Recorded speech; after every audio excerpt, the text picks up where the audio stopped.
what's up, everybody? I'm Camarray. And I'm Zaiah. And this is the Music Report Card, where albums are reviewed based on the vocals, lyrics, the production, and the sonic vibe.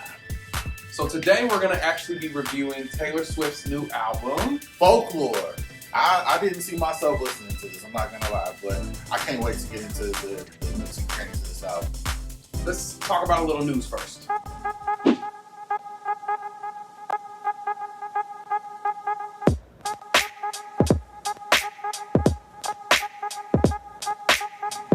So let's talk about Kanye West. He has been in the news a lot, and I think it's very fitting, actually, that he is showing his ass when we're doing Taylor Swift's album review. As we know, he made her famous. So I think, first of all, I want to mention we were actually going to do a Kanye album review. His album Donda was set to come out on July 24th. He actually went on Twitter and released the track listing, released the album cover, and then no album. So hopefully we'll get the album in the next couple of days, weeks. I don't know. There has been no further information. But we look forward to hearing the new Kanye music. I know he's one of my favorite rappers. So he also went on a rant on Twitter. Yes, the rant on Twitter was crazy. Like, and before we even go there, let's talk about the presidency. Yes. He ran for Too many things. It's a lot with Kanye. So he ran for president. If you guys haven't been keeping up, he in the last few minutes decided to run for president 2020. But in most states, he missed the deadline to even get put in as a write-in candidate. So he had his rally in South Carolina, I believe it was, and it was very interesting. If you have seen the clips, he's been seen like cussing people out and like just going off on people on different rants. He said, I don't remember the exact quote, so don't quote me, but he said something like Harriet Tubman didn't free the slaves, like all kinds of craziness that he spat out of his mouth. But isn't a new thing for him, right? He's been doing. But this. it's like yeah, no, I know really it's bad, but now. Yes, doing this. And then to make it worse, he then went on Twitter on like this big rant and called Kim out, his wife Kardashian, her mom, called them white supremacists. Like, it's just so much, and then he comes around and he apologizes. So I don't know what's going on with Kanye, but man, we hope you get better. We hope the recent visits from Dame Dash and Justin Bieber and all your Dave Chappelle, hopefully that makes a difference, because we need you here present and you know, making good music. So I'm hoping for the best for Kanye. I am too. I hope things turn around like they turned around for our girl. Yeah, Demi Lovato. So Demi Lovato had, I know previously she had a lot going on in her world and was in a very dark place. We've seen her amazing vocal performance. Was that last year?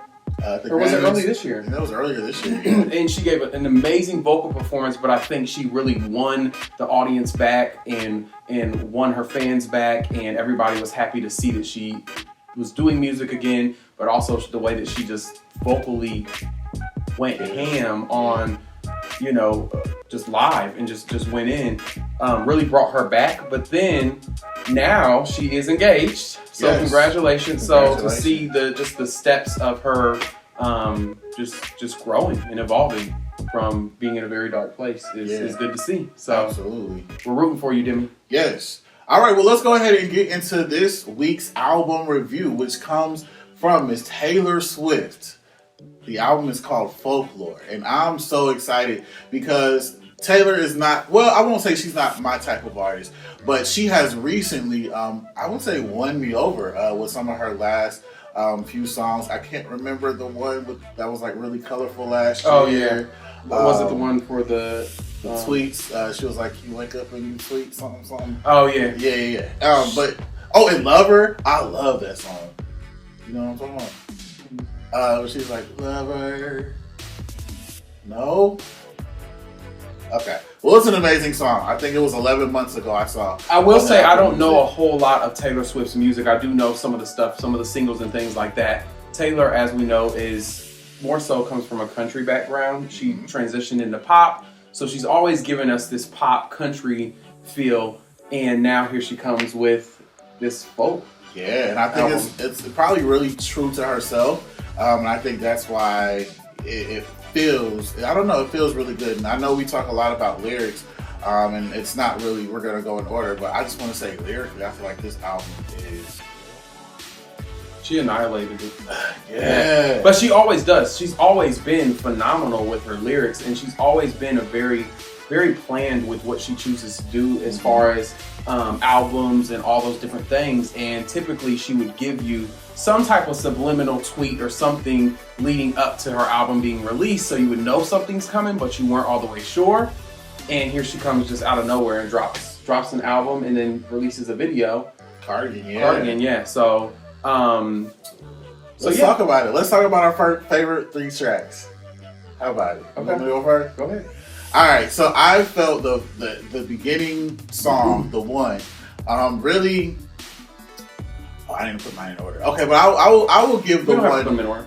I'll put the one at number 1, because I just felt like she started out so gangsta, man, and intro the song with "I'm doing good, I'm on some new shit." Like that's so, I don't know. It's just, it doesn't seem like something you would hear on a country folk album. I love the way that she introed that song, and just talking about how, you know, things. I believe she says the greatest films have never been made, basically. And lyrically, it just, I don't know. I just really felt where she was coming from, where she's basically saying, it would have been fun if you were the one, kind of. And I love that idea. Yeah, and just that toying with those lyrics and kind of saying, you know, I wish that you were the one, but I kind of know that you are not the one. And I don't know. I love that song. That has been my favorite song. Yeah, I agree. I mean, starting off the album, that's one of my favorites as well. It was so refreshing to hear how everything just came in. It was very smooth and flowing, and then her voice just came in, and it, as it always does, it just was married to the track. And then you're listening, you get engaged, because right off the jump, like you said, she comes in talking about she's on some new shit, and it's like, okay, hold on now, Taylor, what you doing here? It makes you like, and then she takes you on this journey. I thought I seen you, but it wasn't you. Yeah. You know, all this different stuff. So I'm all about relatability when it comes to songs and lyrics, and I think that a lot of people can relate to what she's talking about in the song. Is it what you expected her to, how she entered the album with that song? Is that how you expected her to enter the album, or did you expect something else? Or did you not know what to expect? I didn't know what to expect at all. Really? I had no idea what to expect from Taylor. See, because the album was called Folklore, I kind of felt like it was going to be like really, really like deep into like folk music and like really country. Like I felt that that's what it was going to be. And I was actually like really like refreshed to see that it was not that. It was kind of just more on that chill kind of vibe. Yeah.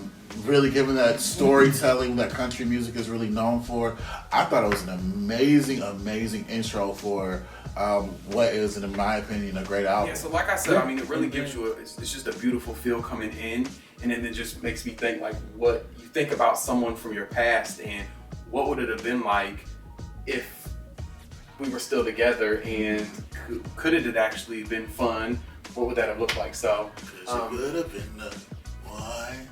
All right, so what about your next one? My next one, I would say, is August, and I don't know. Even when I saw the track listing, I immediately like zoomed in on that track, just because my birthday is in August, and I was like, okay, what is she gonna be talking about? And I feel like I don't actually connect with the song. I've never been through what the song is talking about, but it's really interesting how she really talks about how she illustrates this like almost summer love affair, where it's like you're going through, you know, I picked you up at the mall and we did all of these things, but like sips wine, you've gone away now. And I just love how she illustrated this summer love affair. And it's honestly really interesting how different genres of music illustrate the same topic, but just in different ways.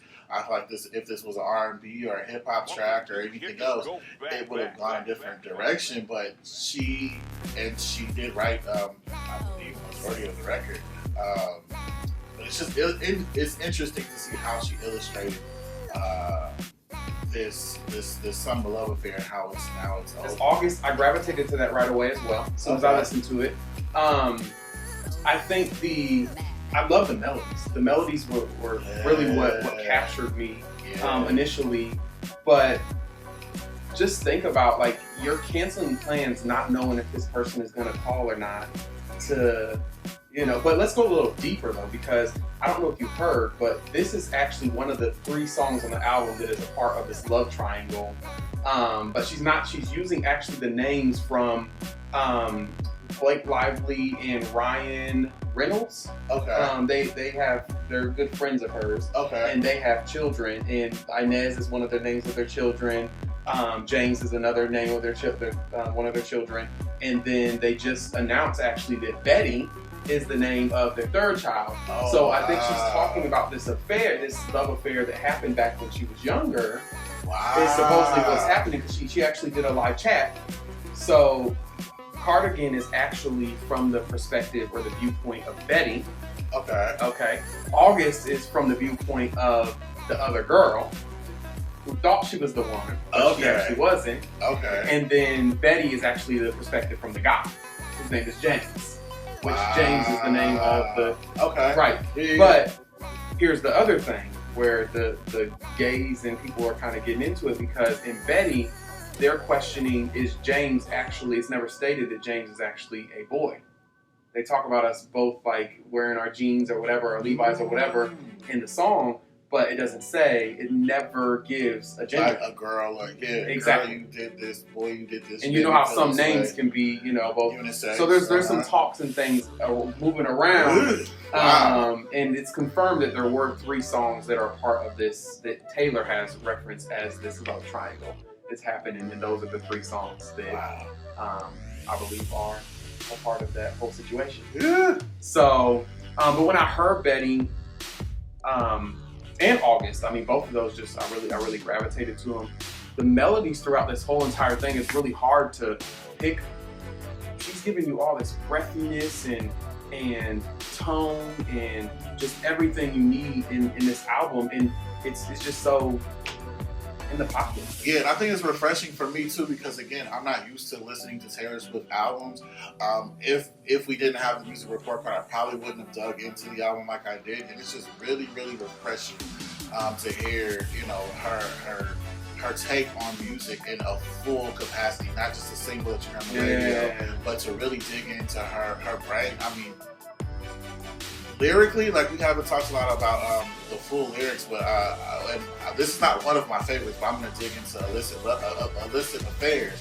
And there's a lyric on there that says, you showed me colors that I couldn't see with anybody else, and you taught me a secret language that I couldn't speak with anybody else. Like, what? Like, that's just, like, those lyrics just imagine you being with somebody and they're showing you things that you've never seen, and in there, it's just between y'all two. Like, that's an amazing, amazing feeling. And I think, again, I keep saying the word illustrate, but it's really painting a picture of how this, whether it was a love affair or whatever it was, a triangle, how deep the connection was. And I think that that's an amazing, amazing thing to see in an album.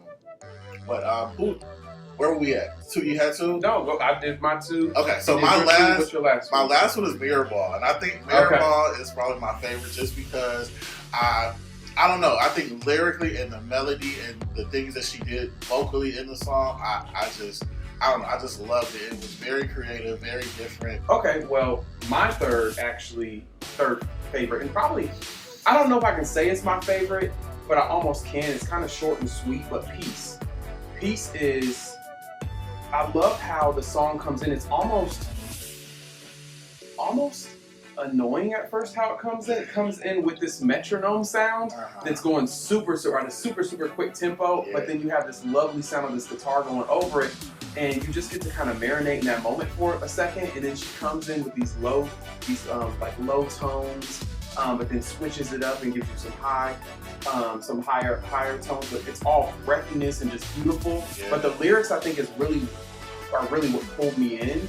Her saying, like, would it be enough if I could never get the peace? Yeah. Like, that's just crazy. Like, to know, like, I would die for you. I'd give you everything I have, but I don't know if I'd ever be the person for you. I don't know if I could ever give you the piece that you're looking for. And again, it's relatability for me. It's like, and it's interesting. I don't know with the story that you brought up. Could you really be that person if it's on some triangle type stuff? Well, I don't know that this has anything to do with the triangle effect that we were. But what if it did? It could potentially, but I think that this whole album, when it's all said and done, Taylor had a moment through this global pandemic to sit down and really self-reflect because we were all forced to sit down. You know what I'm saying? So what else do you do? And when you're at that status, you really, really have to sit down, I feel like, and stay shut in even more so because people will have possibly things to say about how you're not following the guy, whatever. Right. But obviously you want to protect yourself as well. But I think she had an opportunity to really sit and self-reflect, and what better things to write about but the past. So she really dove deep into and I want to be clear with those that love triangle. Those are 3 different perspectives at 3 different times. So it's not necessarily, but I think she just really had a great opportunity to sit with this, write, and I think she even mentioned she just used her imagination and just let it run wild and just did her thing on this album. Yeah, and I want to also mention, I was not expecting to like this album as much, but I have to mention Invisible String. Just because I felt like the melody with the time you to me, like that is so clever and so pop driven, but still musically right in the pocket of what she's doing. And I love what she did, where it's like she does it so effortlessly, ties that pop current, if you will, or that pop, what she's known for, but still able to really dig and give you these country storytelling moments. And I don't know, I had to mention that song. I love Invisible String. Yeah, Invisible String is dope. That's the one where she talked a little bit about the boy working at the yogurt shop. Yes. Yeah, or the frozen yogurt shop or something like that. So that's what I'm saying. I think she really was reflecting back on these little loves, that she's had in the past. So very, very cool. All right, well, it's our favorite time. Let's go ahead and give Miss Taylor Swift Folklore her grade. So first thing that we look at, obviously, is the vocals. I think her vocals were great. They were very good. I think when you're doing this type of album, though, it's a little hard.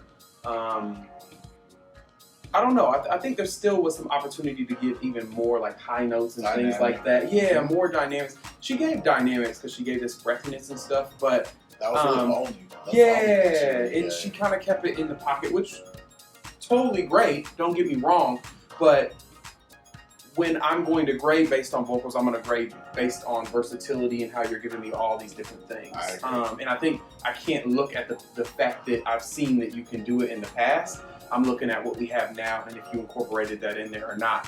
And I came up with 4 as a score because of that. I agree. I gave her a 4 as well. I would have liked to hear her do a lot of, she gave low breathy, but I would have liked to see her challenge herself if it is a challenge to go even lower and really dig deeper and give some tenor type notes. I think that fits the style of music that she gave. My grade for vocals is also 4. All right, lyrics. So lyrics, I mean, we've talked about it this whole review. I'm going to go ahead and get straight to it. I'm giving you a 5, Taylor. As always, your pen is on point. Yeah, great storytelling. I think she stuck to the genre that she loves so much, and I think that it is known for storytelling, great storytelling. The metaphors that she used, I think, were incredible.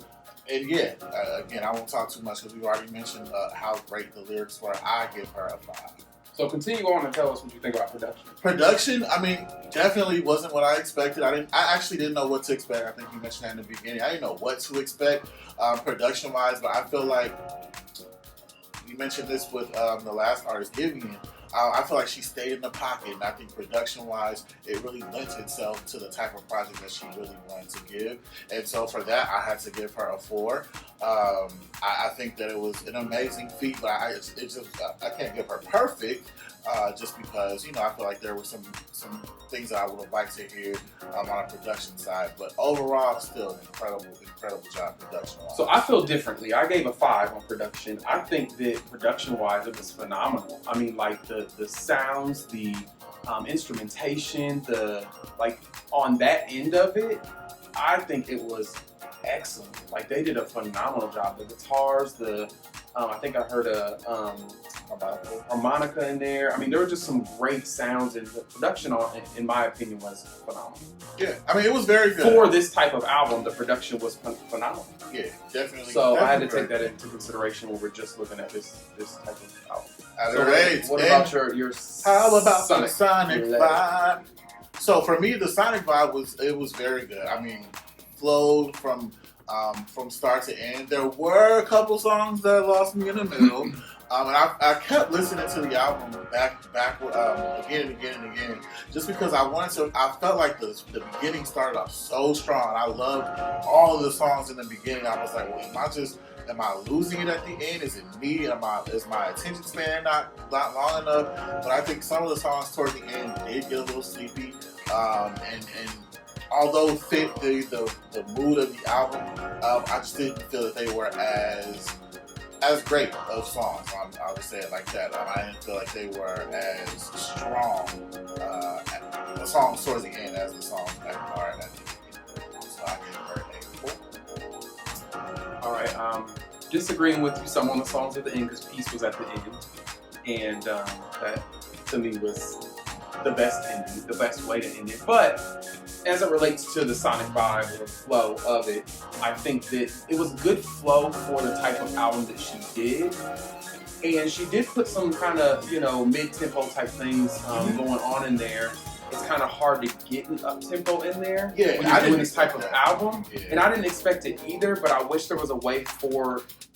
That's where the flow for me, I think, wasn't as exciting. Okay. And I gave a 4 as well, because I felt like there could have been opportunity for that, and as creative as she is, she could have found a way to make that happen.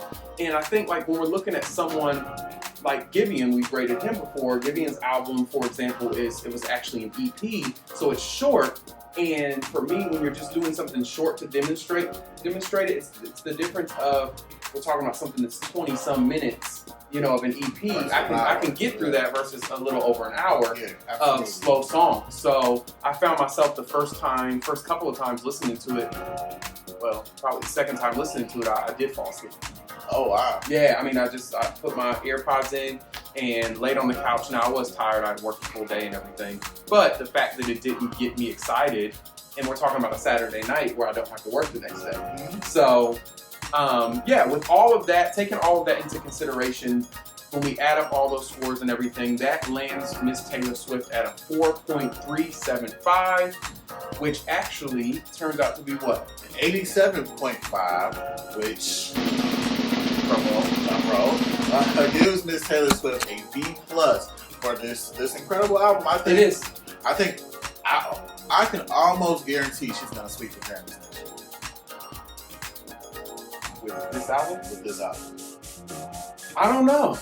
I think the Grammy committee is going to eat this up. For what I hope they do, because I love it and I admire what she's done and how she went totally off the normal path that she would go. I love it, and I totally respect her for what she's done. I love the album. I love the body of work, but it's just crazy. I just don't know how.